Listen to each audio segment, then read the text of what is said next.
Ahí estamos. Bueno, esta semana vamos a comenzar, bueno, hoy comenzamos el último tema del curso, que es mecánica de fluidos, y van a aparecer algunos personajes notables durante estas sesiones, ¿no?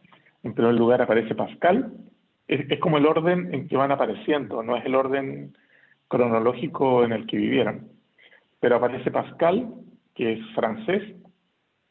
Su papá también fue científico, y aquí le puse que fue estudiante de Marie Mersenne, que es un sacerdote y matemático francés importante de la época, que fue compañero del papá de Pascal. Pascal falleció, como ven ahí, a una edad muy joven, ¿no? Menos de 40 años. Así que, aún así, pudo hacer una serie pudo, digamos, fue muy productivo, digamos, en su corta vida, ¿ya? Desde el punto de vista de descendientes científicos no tiene, ¿no? No, al parecer no tiene descendencia, digamos, que haya tenido estudiantes de doctorado y que hayan seguido alguna línea, para el parecer no. ¿Ok? Siglo XVII. El otro que va a aparecer es Arquímedes. Arquímedes, pero esto sí es bastante más atrás, ¿no? Considerado uno de los científicos, matemáticos, astrónomos, físicos, ingenieros, etcétera, más importante de la antigüedad. Ustedes seguramente escucharon la historia de la corona, ¿no? Si pudo descubrir o no si había sido falseada con otra, mezclándole aleación con otros metales más baratos, ¿no? Y bueno, la historia cuenta que él estaba bañándose cuando descubre cómo resolver ese problema. Pero bueno, también fue un ingeniero militar, ¿no? Donde creaba algún tipo de tecnología de la época para destruir barcos en la guerra. Evangelista Torricelli. Ya nos aparece por acá por primera vez un físico, bueno, tenemos a Da Vinci, histórico, pero tenemos un físico matemático italiano, de la Universidad de Roma. Fue coasesor, o sea, fue Vincenzo Viviani, fue su estudiante de posgrado. Es famoso porque hizo la primera medición de la velocidad del sonido, ¿ya? Pero lo interesante de Torricelli es que fue coasesor en conjunto con Galileo Galilei. O sea, imagínense, este señor Viviani, que tuvo dos profesores, así como ustedes tienen a Suárez Alarcón, él tuvo a Torricelli y a Galileo, así, ¿ah? Para hacer una analogía sencilla. Así que, y luego, finalmente, en la próxima sesión, vamos a ver el trabajo de Bernoulli.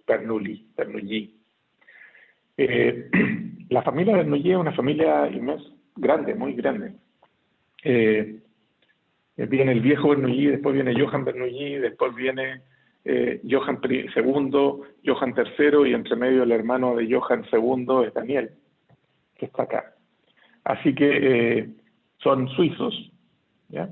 Y se cuentan muchas historias detrás de la familia Bernoulli, ¿no? Algunos parecía que eran especies de mercenarios de la ciencia, muy conocidos por el teorema que no lleva su nombre, del hospital, ¿no? Pero bueno, hay una serie de otras cosas. Aquí puse una cosa interesante. Ustedes saben que no solamente en la Iglesia Católica se practicaba la endogamia, ¿no? Donde uno nombraba obispo, cardenal y no sé qué al hijo, ¿no? No, en la familia Bernoulli, al parecer, eran casi los únicos científicos del siglo XVIII, ¿no? Y XVII y XVIII. Y esta familia que se coasesoraban entre ellos, ¿no? O sea, el papá de Daniel Bernoulli fue su asesor de tesis, ¿no? Imagínense, su asesor de tesis. Eso hoy no se puede, ¿no? Es éticamente imposible. No es recomendada la endogamia. Ahora, si la endogamia es mala, ¿por qué aquí funcionó bien? ¿Ya? porque aquí al parecer funcionó bien. Si ustedes entran a la Johann Bernoulli, se van a dar cuenta que tiene, no sé, muchos descendientes. O sea, su escuela generó una serie de doctores que hasta el día de hoy hay por ahí, ¿no? Productivos. Y creo que la diferencia la hizo un estudiante de Johann. Johann es el hijo del viejo Bernoulli. Jacob, creo que se llama el viejo. El papá de Daniel, Johann Bernoulli, fue asesor de Leonhard Euler. ¿Eh? Y bueno, Euler es considerado el científico más prolífico de la historia, ¿no? No sé si en la actualidad hay alguien que se le asemeje, ¿no? Es el equivalente a Edison en la ingeniería, la cantidad de patentes que hizo, Euler en la parte científica, la cantidad de papers que escribió, patentes versus papers. Así que, y creo que la escuela de Bernoulli se fortaleció tremendamente con el que apareciera un estudiante, digamos, con gran talento, ¿no? Como Euler. Así que Euler fue compañero de Daniel. De alguna manera los dos fueron asesorados por su papá, Johann, ¿no? Y bueno, y luego Daniel asesoró a su sobrino Johann III, que es el hijo de Johann II, hermano de Daniel. Así que aquí hay una historia de cagüines interesante para aprender o tratar de entender un poco la historia. Entre paréntesis, hay un curso en la universidad que se llamaba, y creo que todavía lo dan, Historia del Pensamiento Científico, creo que lo da la profesora Jimena Yomi, y donde algunos de estos casos lo estudia, no desde el punto de vista del cagüín, sino desde el punto de vista de la filosofía de la ciencia, ¿no? De cómo se fue construyendo el conocimiento a partir de estas líneas, ¿no? Así que si tienen una oportunidad de tomar algo por ahí, o libremente, ya que tienen 5 horas más a la semana, leer, háganlo, se los recomiendo. De hecho, para leer, les puedo recomendar un libro que me gusta mucho sobre una biografía de Einstein, que está por ahí. Hablemos de presión. La presión, acuérdense que es la fuerza dividido por el área, que ustedes se paran en cualquier parte en un fluido. Imagínense que hay ahí un volumen, ¿verdad? Un volumen diferencial, ¿ya? Y las fuerzas que ejerce el fluido perpendiculares al área que rodea este volumen diferencial es el que tengo que tener en cuenta ahí, dividirlo por el área para determinar cuál es la presión, ¿ya? Ya hemos estudiado bastante la presión en este curso, así que no vamos a hacer mucho más. Y déjenme ver, en el caso particular de, por ejemplo, cuando tenemos esto, ¿no? Imagínense que me carga el color rojo y parece que es el que tiene que definir mi tableta por defecto. Ahí está. Ok. Entonces, bueno, imagínense que pongamos aquí el 0, el Y, ahí voy a echar a perder mi presentación con estos monos mal hechos, ¿no? Pero la idea es la siguiente. La idea es que, imagínense que tenemos una monedita, ¿ya? O sea, puede ser un círculo, una especie de aspirina, con de fluido, ¿ya? Aquí, digamos, en toda esta parte que tenemos acá, tenemos fluido, y generamos una monedita de un cierto espesor, ¿no? Entonces vamos a dibujarlas de lado porque es lo máximo que yo puedo llegar.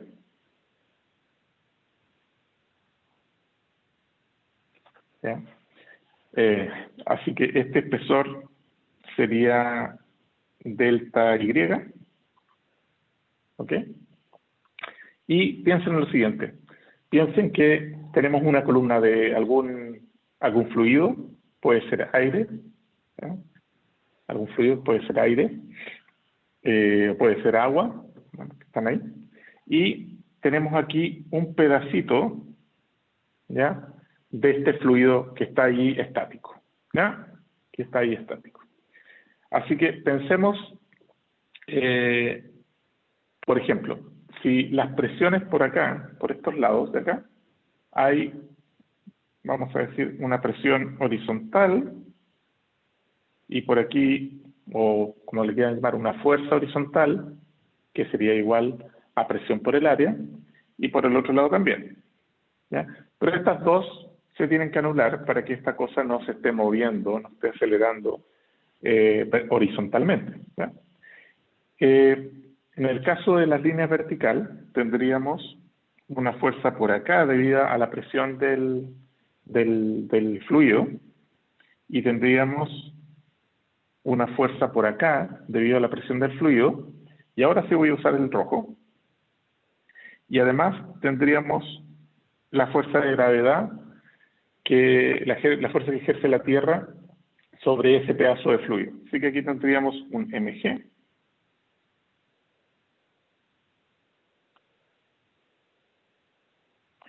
aquí tendríamos una, vamos a decir, presión en la posición y o y más delta y por a. Esa sería la fuerza por arriba, y la fuerza por abajo sería P en la posición Y por A, ¿ya? Y vamos a usar la segunda ley de Newton, teniendo en cuenta de que aquí estamos en estática, así que no hay aceleración, y la suma de las fuerzas verticales me tiene que dar 0, ¿ya? Así que voy a ponerlo así: para arriba positiva, para abajo negativa, o al revés, da lo mismo. Así que P Y por A menos P Y más delta Y por A menos M por G, es la masa de la aspirinita de volumen, y eso tiene que ser igual a 0. Y vamos a empezar a trabajar con esta expresión que yo desarrollé algo muy parecido cuando quise ver cómo dependía la presión de la temperatura. ¿Se acuerdan? Perdón, cuando estudiamos ondas de presión, perdón, y de la altura. Vamos a hacer igual esto y lo vamos a estudiar en dos casos, ¿no?, en particular. Así que esto lo tenemos ahí. Voy a reemplazar esta masa que está acá por la densidad de masa volumétrica multiplicado por el volumen de la aspirinita, que sería multiplicado por A y multiplicado por delta Y, ¿ya? Así que de esa manera, y G es la aceleración de gravedad, acuérdense, ¿no? Así que ahí tenemos,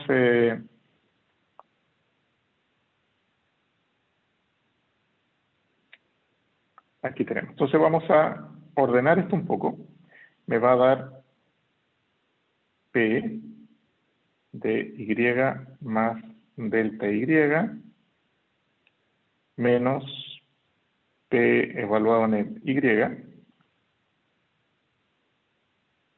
¿ya? Ahí, digamos que pasé los primeros dos términos a la derecha, y es igual aquí a ρ por A por G y por delta Y. Ahí no ocupo, ¿ya? Pero ahí lo tenemos. ¿Ok? Fíjense lo que voy a hacer. Voy a dividir todo esto, lo voy a dividir todo esto por el volumen de la aspirina, ¿ya? Si lo divido todo por el volumen de la aspirina, entonces lo divido aquí por A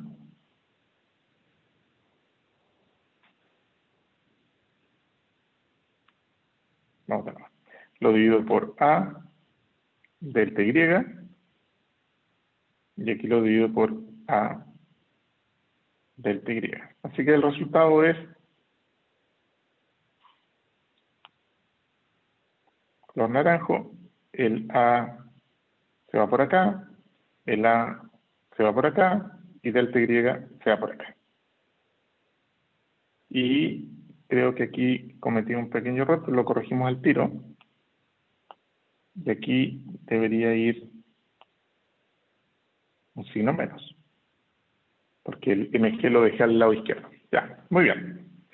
Entonces, cuando delta Y tiende a 0, entonces el primer término ahí se transforma en una derivada de P con respecto a Y, y el lado derecho queda igual, menos rho G. ¿Ok? Ahí está. Tenemos una ecuación diferencial. ¿Ya? Tenemos una ecuación diferencial para la presión en términos de la altura. ¿Ya? Pensemos en dos situaciones. ¿Se entiende hasta ahí? ¿Ya? Es simplemente el tomar diagrama de cuerpo libre acá, tener en cuenta que las fuerzas horizontales no nos están causando ningún problema. La suma de estas presiones, ¿se fijan?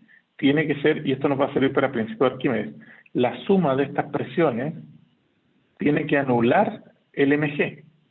O sea, el hecho de que tú tengamos aquí un poco de fluido dentro de por ejemplo, tienen la botella y tienen unas tirinitas de agua entre medio, y ustedes esa la toman y hacen el análisis ahí de fuerza, se dan cuenta que todo el agua, la presión, le da como un efecto de una fuerza de empuje hacia arriba que es contraria a la gravedad. ¿Ya? Y eso es lo que después se llama principio de Arquímedes. El principio de Arquímedes sale de primeros principios a partir de acá. ¿Ya? Ahí lo vamos a ver. Así que tenemos una ecuación diferencial. Esta ecuación diferencial en general no es fácil de resolver, especialmente si toman en cuenta de que en general el ρ puede ser dependiente de Y. ¿Ya? O sea, que podría depender de la altura. Entonces, en general, esta ecuación es difícil de resolver, pero en el caso particular, donde uno estudia, digamos, el fluido que no cambie con la altura, ¿ya? Que sea básicamente estático, porque estamos viendo estático. Si está revuelto, ¿ya? Si tenemos vórtices, si está revuelto en viento y todo eso, no nos sirve esta expresión de acá, porque esta expresión está tomando en cuenta de que aquí esto está estático. Así que en el caso particular en que el ρ sea una constante, entonces es fácil de encontrar esto. Así que, como dice ahí, es simple demostrar la siguiente relación. ¿Ya? Lo demostramos. Y vamos a hacer dos casos. ¿Ya? Dos casos bien sencillos. El primer caso es, bueno, estamos acá.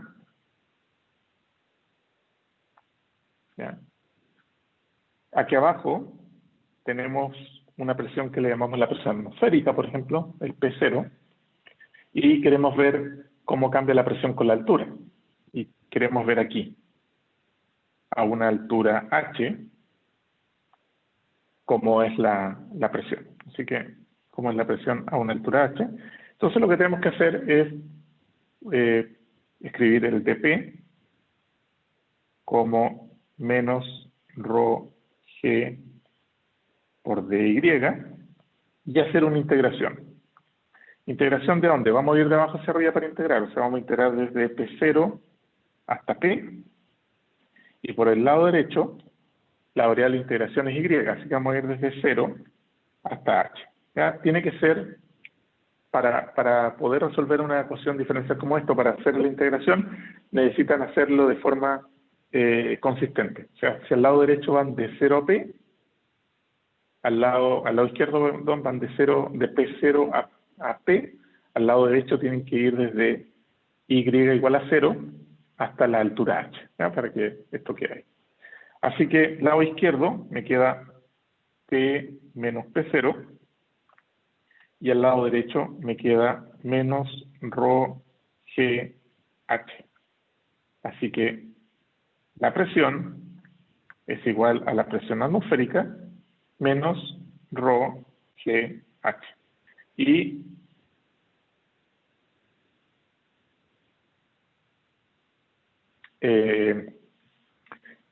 igual tengan cuidado porque hay variaciones del rho, pero suponiendo que el rho, en el caso hipotético de que no cambie la densidad, entonces eso sería un buen cálculo. Así que por eso cuando ustedes se suben a un avión y van a 10.000 metros de altura, el avión, para que ustedes no exploten, tiene que, y la cabeza no explote y puedan seguir respirando, etcétera, el avión tiene que presurizarse, o sea, tiene que hacer el efecto del video. Los que vieron el video de la botellita, tiene que hacer esto el avión, ¿ah? Para que dentro nosotros nos sintamos como en casa. Tengo entendido que los aviones, cuando van volando, digamos, no nos ponen una atmósfera, digamos, no nos ponen la presión atmosférica, sino que nos ponen una presión equivalente a ir a una altura de 2.000 metros. O sea, si uno está por ahí por San Pedro de Atacama es más chico, ¿no? Más abajo, pero una presión que todavía podemos aguantar. Ciudad de México tiene 2.000 metros de altura, ¿no? Una presión que todavía podemos aguantar, ¿ya? Y esto supongo que es para no gastar tanta energía en presurizar demasiado esto, ¿no? Así que este es el caso de ir yéndonos hacia arriba, ¿no? Pero ¿qué pasa si tenemos ahora un segundo caso y tenemos ahora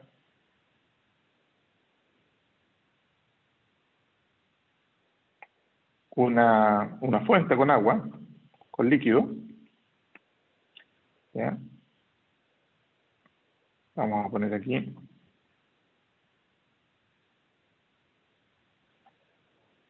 Y, aquí ponemos el 0 y aquí ponemos el menos H, ¿ya? Profundidad, menos H, ¿ya? Y aquí el P0 sería aquí y aquí andamos buscando la presión P, ¿ya? O sea, lo que vamos a ver es cuando yo me hundo, por ejemplo, practico buceo, me voy hacia abajo, ¿no? Entonces, ¿cómo es la presión? Hago la misma integral, nada más que ahora integro de P0 a P, y por el lado derecho integro desde 0 hasta menos H. Y aquí sería menos rho G por dy. Cuando yo tengo de 0 a menos H, yo puedo cambiar la variable de integración cambiando el signo. Así que esto de acá, por el lado izquierdo, sería P menos P0. Y por el lado derecho, sería igual desde menos H a 0 de rho G H, ¿no? Entonces, la integral del lado derecho sería, perdón, rho G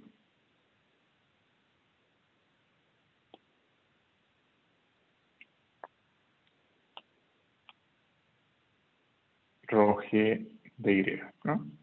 Así que el lado derecho de la integración sería rho G H, ¿ya? Porque sería 0 menos rho G de menos H, está rho G H. Así que finalmente la presión es P0 más rho G y la profundidad H. Es el mismo caso, solamente que cambiaron las variables de integración, los límites de integración. Fíjense que usé la misma ecuación diferencial, pero si yo me voy para arriba queda una cosa, si me voy para abajo queda un detallito ahí. O sea, es como cambiar H por menos H. Pero lo interesante acá es que si aquí tengo la presión atmosférica y me voy algunos metros hacia abajo, entonces aquí la presión es más alta, ¿ya? Si yo cierro acá, le pongo una capa, y yo aquí presiono, o sea, incremento el P0, aquí también voy a sentir ese cambio de presión, ¿verdad? Va a aparecer ese cambio de presión en este término, ¿ya? Y este es digamos, la componente por el hecho de la profundidad, ¿ya? Este delta se mantiene igual, pero este es el que cambia. Si imagínense aquí, yo tapo la botella y ahora presiono ahí con un diafragma, presiono para incrementar esta presión que tengo aquí. O sea, se llama presurizar, ¿no? La forma en que presuriza el avión es justamente haciendo esto a la botella, exactamente igual como en el caso del video que les encargué mirar. Así que si yo presiono acá, la presión que sienten aquí igual va a ser incrementada por esa presión que ustedes le agregan acá, ¿ya? Y ese es el principio de Pascal, ¿ok? Entonces, o la ley de Pascal. Entonces, en cada punto a la misma altura se van a encontrar con la misma presión, ¿ya? A cada punto, aquí hacen una línea horizontal acá.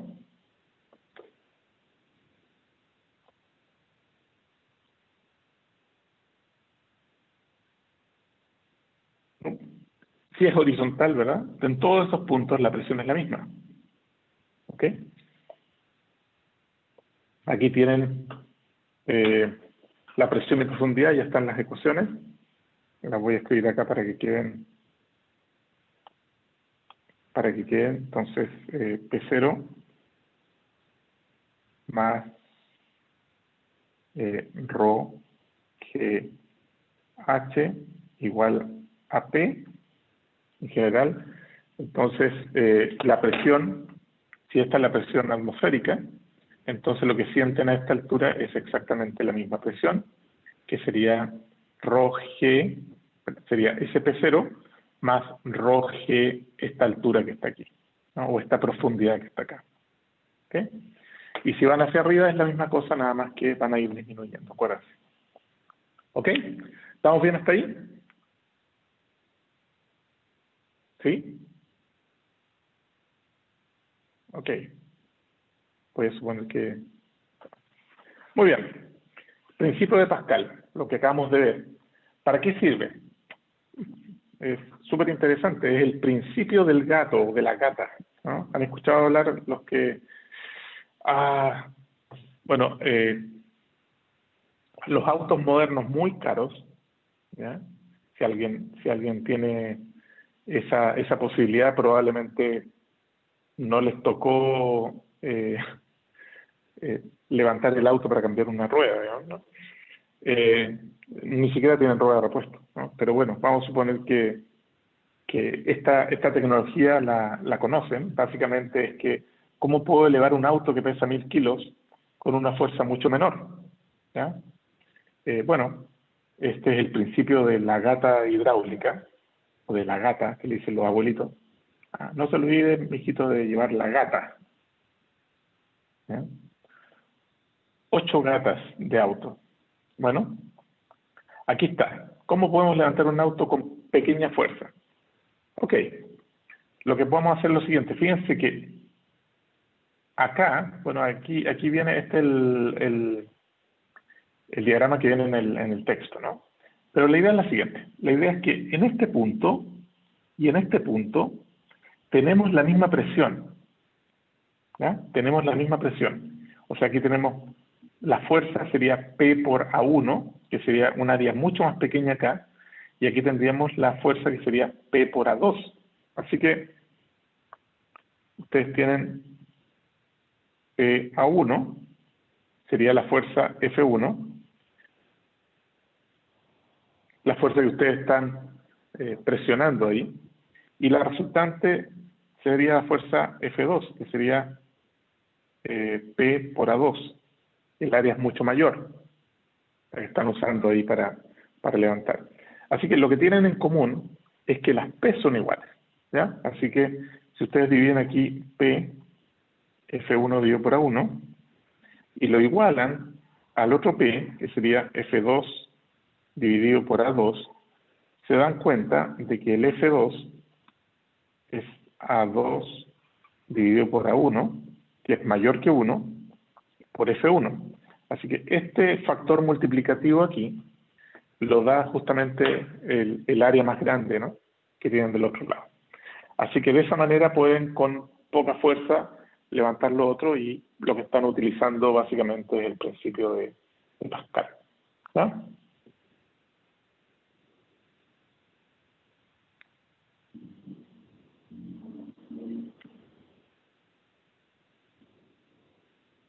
Aparecieron cosas en la ventana. Ahí está. Ok. Presión en los neumáticos del auto. Esta es otra definición que es interesante ya que estamos hablando de autos. Es típicamente, los abuelitos le ponían 28, pero hoy en día los autos usan del orden de 30 para arriba, ¿no? Libras de presión. ¿Pero qué significa eso? 35 libras de presión. Si la libra es una unidad de masa o de peso, si están hablando de la libra peso, pero cuando uno dice póngale 35 libras, a los físicos nos volvemos locos, ¿no? ¿Qué nos están diciendo? Claro, en realidad es psi.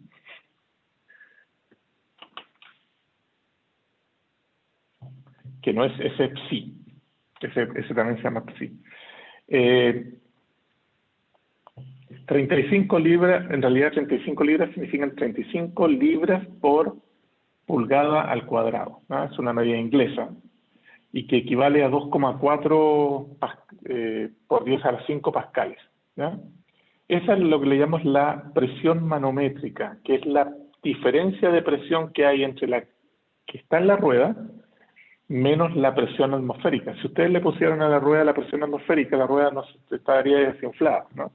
De hecho, si ustedes quitan el pituto a la rueda y dejan que esté como quiera, ahí va a tener una presión, una atmósfera adentro. Va a estar equiparada con la de afuera, o sea, va a estar desinflada. Así que hay que tenerla bastante mayor presión para que esté inflada. Pero esta en particular, 35 libras por pulgada cuadrada, este número que está aquí es la presión que está dentro y que es la diferencia entre la que está dentro y la que está afuera. Y eso es lo que uno llama la presión manométrica, ¿ya? Así que la presión de las ruedas en realidad es eso más una atmósfera, ¿no? O sea, en realidad es 3,4 por 10 a la 5, que es la presión absoluta, ¿ya? Esta es la presión absoluta, que sería la presión manométrica más la atmosférica que está afuera, ¿ya? Para que tengan una idea de cuando están hablando de presiones en los neumáticos, cuál es la presión que en realidad están tomando en cuenta. Así que la presión manométrica es la presión absoluta menos la presión de afuera. Bueno, ¿por qué eso es importante? Porque si están ustedes a 2.000, 3.000 metros de altura y le van a poner presión, la que ustedes necesitan es la presión relativa a la exterior, ¿no? ¿Ya?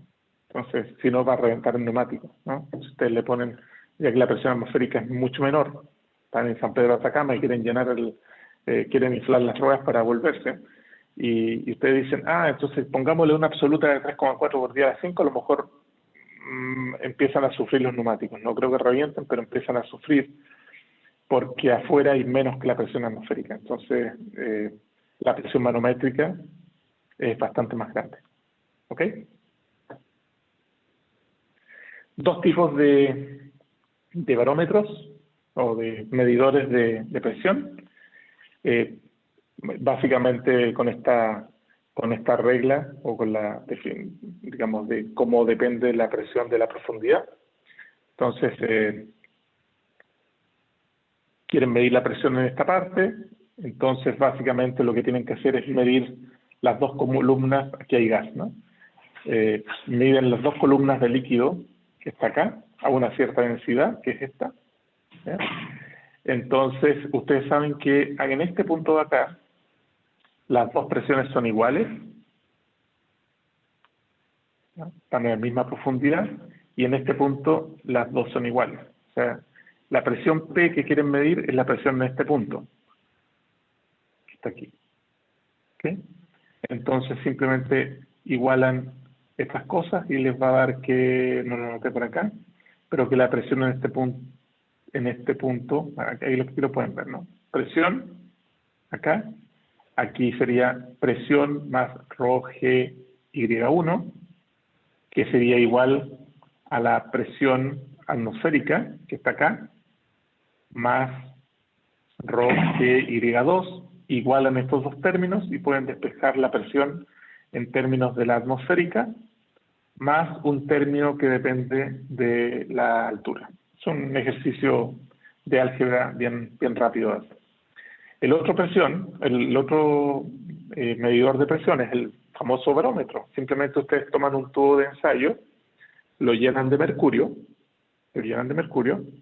y lo dan vuelta en una vasija de mercurio y lo ponen ahí, ¿ya? Por el peso del mercurio, esto baja un poquito, pero lo que está aquí es gas de mercurio, ¿no? Así que esto tiene una presión cero. Básicamente lo que hay acá es vacío, ¿no? Así que aquí pueden considerar esto cero. Así que, ¿cuál es la presión atmosférica? Bueno, la presión atmosférica es la presión que está en la superficie de la vasija de mercurio. Ustedes han hecho, cuando tienen un bidón de agua y lo dan vuelta y se dan cuenta que no se chorrea todo el agua, ¿ya? Justamente por la presión atmosférica, aquí, la presión que está ejerciendo la atmósfera sobre esta superficie hace de que no salga esto acá. Este peso es capaz de retener ese peso. Así que, ¿qué es lo que es la presión atmosférica en este caso? Es ρ por G por esta altura. Ahora, si ustedes miden esto en términos de milímetros, también se mide la presión en términos de milímetros de mercurio, que sería la altura de esta barra. Y 1 milímetro de mercurio es lo que se llama un torr, y ahí viene el Torricelli, ¿no? Que es uno de los científicos que apareció en nuestra lista inicial. ¿Ok?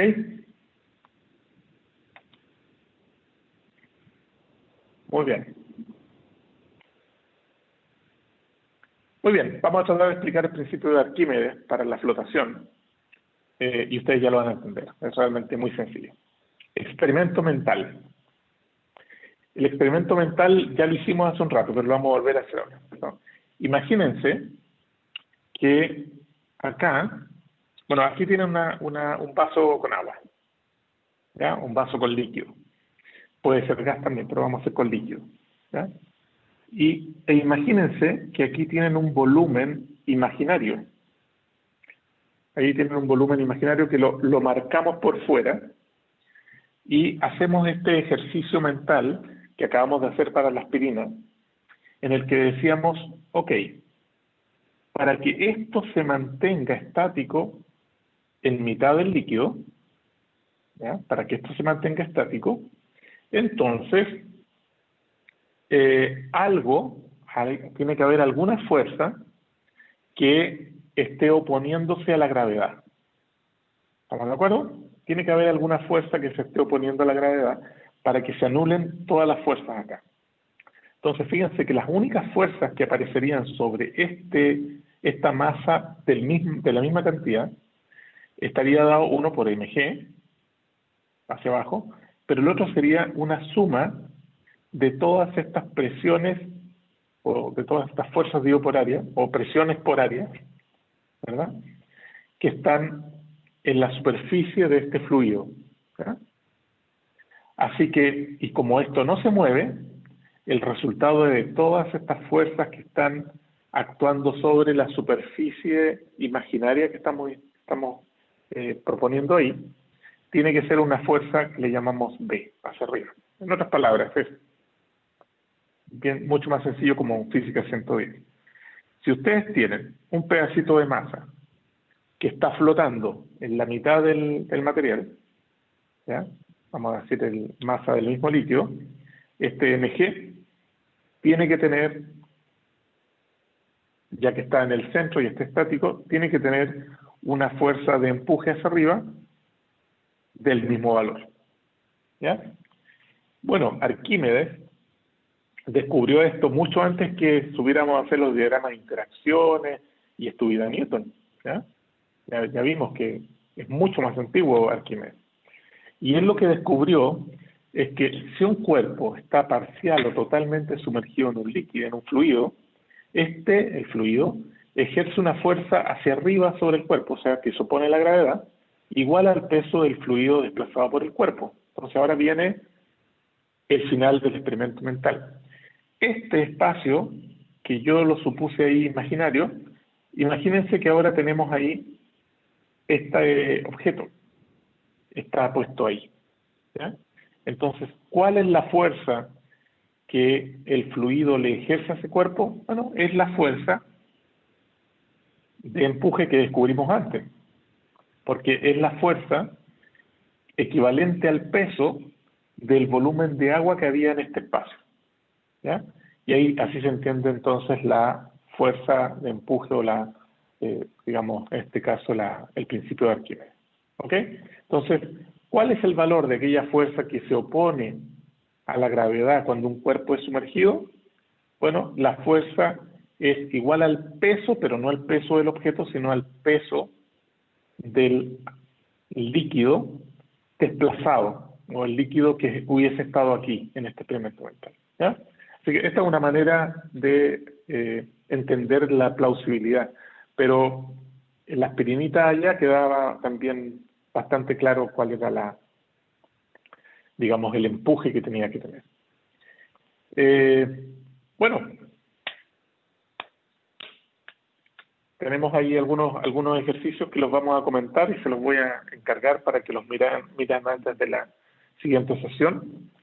Yo quiero terminar un poco más temprano hoy porque tengo una reunión, pero yo supongo que se van a demorar un poco en partir, así que no me voy a ir tan temprano, me voy a ir, pero no tan temprano.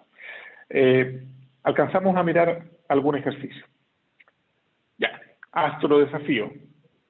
Siempre el libro trae algún astrodesafío que podemos tratar de resolver ahí. Somos 11, así que podemos hacer algunos grupitos para plantear. Acuérdense cómo es la regla, siempre. La regla es, tratemos de encontrar una solución de tipo cualitativo antes de empezar como locos a usar fórmulas ahí para tratar de resolver un problema. Entonces, tratemos de aprender la metodología para resolver un problema, siguiendo esas recomendaciones que alguna vez dimos para resolver problemas. O sea, tratemos de pensar, tratemos de leer, tratemos de extraer información, tratemos de generar algún modelo cualitativo antes de meter ecuaciones a estas cosas. Entonces dice lo siguiente. Dice que usted está preparando un aparato para hacer una visita a un planeta recientemente descubierto llamado Cassini, el cual tiene océanos de glicerina, debería ser. ¿Ya? Y ahí les puse la densidad de la glicerina, 1,29 gramos por centímetro cúbico. ¿Hay alguien? Y grabamos.